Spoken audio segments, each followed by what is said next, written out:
Täna ma tutvustan teile uut Deeperi innovatsioonilist seadet, mis on matkalamp ja akupank koos.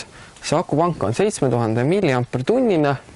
Sellega saab laadida oma telefoni umbes 2 korda ja miks mitte, kui ka Deeper näiteks pika kalastuspäeva jooksul saab tühjaks ja seda laadida, mis on hea mugav. Tal on 2 magnetit siin taga, et kui on näiteks metall, siis saab panna metalli külge ta ilusti, et ta näitaks valgust ja siis lisaks tal käib 2 klõpsu välja, millega saab panna näiteks telgis omal rippuma või siis puunajale. Laadimisaeg on umbes 5 tundi. Tal on mitu erinevat režiimi, et esimese, kui me nüüd vajutame käima, siis ta näitab aku taset.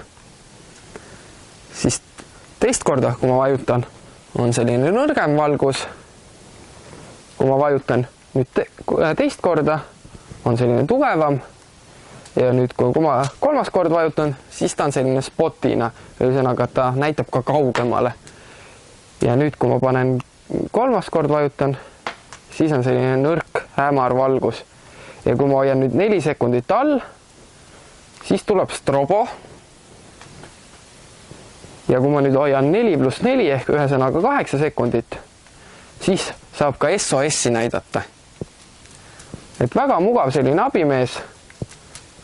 Just ütleme niimoodi, et oledki kuskil telgid või matkal või kalal, et paned kuskile puu otsa ja sul on selline mõnus pehme valgus, et ta ei ole selline häiriv.